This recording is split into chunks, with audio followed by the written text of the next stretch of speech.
ഇന്ന് ചെറിയൊരു ഷോപ്പിങ്ങിന് വേണ്ടിയിട്ട് ഇറങ്ങിയതാണ് കേട്ടോ. അങ്ങനെ ഒരുപാട് സാധനങ്ങളൊന്നും വാങ്ങാനൊന്നും ഉണ്ടായിരുന്നില്ല. എനിക്കും വേദക്കുട്ടിക്ക് ഓരോ ചെരുപ്പ് എടുക്കാണ്ടായിരുന്നു. പിന്നെ ചെറിയ ചെറിയ സാധനങ്ങളും കൂടി എടുക്കാണ്ട്, ഫാൻസി ഐറ്റംസ് ആയിട്ട്. പിന്നെ ദേവനോട് വീട്ടിൽ നിന്ന് ഇറങ്ങുമ്പോൾ തന്നെ ഞാൻ പറഞ്ഞിട്ടുണ്ടായിരുന്നു കേട്ടോ, ഇത് അണക്കുള്ളതൊന്നും വാങ്ങണില്ല, വെറുതെ വന്നാൽ മാത്രം മതി എന്ന് പറഞ്ഞിട്ടുണ്ടായിരുന്നു. അപ്പോഴൊക്കെ ആൾ സമ്മതിച്ചു. പക്ഷെ കടർ അവിടെ എത്തിയപ്പോൾ ആളുടെ സ്വഭാവം മാറിയിട്ടോ.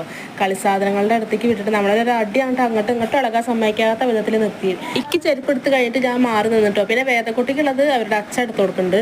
ഞാൻ അവിടെ നിന്നാൽ ശരിയാവില്ല കേട്ടോ. ദേവ അതിന് വേണ്ടിയിട്ട് എന്നെ നന്നായിട്ട് തൊയിരം കെടുത്തിക്കൊണ്ടിരിക്കുന്നുണ്ട് കേട്ടോ. ഞാൻ കുറേ പറയുന്നുണ്ട് കേട്ടോ, പോണ നേരം ആവട്ടെ എന്ന് പറയുമ്പോൾ സമ്മതിക്കണില്ല.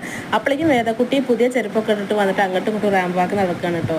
എങ്ങനെ ഉണ്ട് നോക്കാൻ പറഞ്ഞതാണ്. അത് കഴിഞ്ഞിട്ട് ദേവൻ വീണ്ടും കടറുള്ളിലേക്ക് കരഞ്ഞ് കയറി പോയിട്ടുണ്ട് കേട്ടോ. ഇനി ഇവരെയും കൊണ്ട് റെസ്റ്റോറൻറ്റിലേക്കും കൂടി കയറാൻ തീരെ താല്പര്യമില്ലാത്തതുകൊണ്ട് വേഗം വീട്ടിലേക്ക് പോന്നു.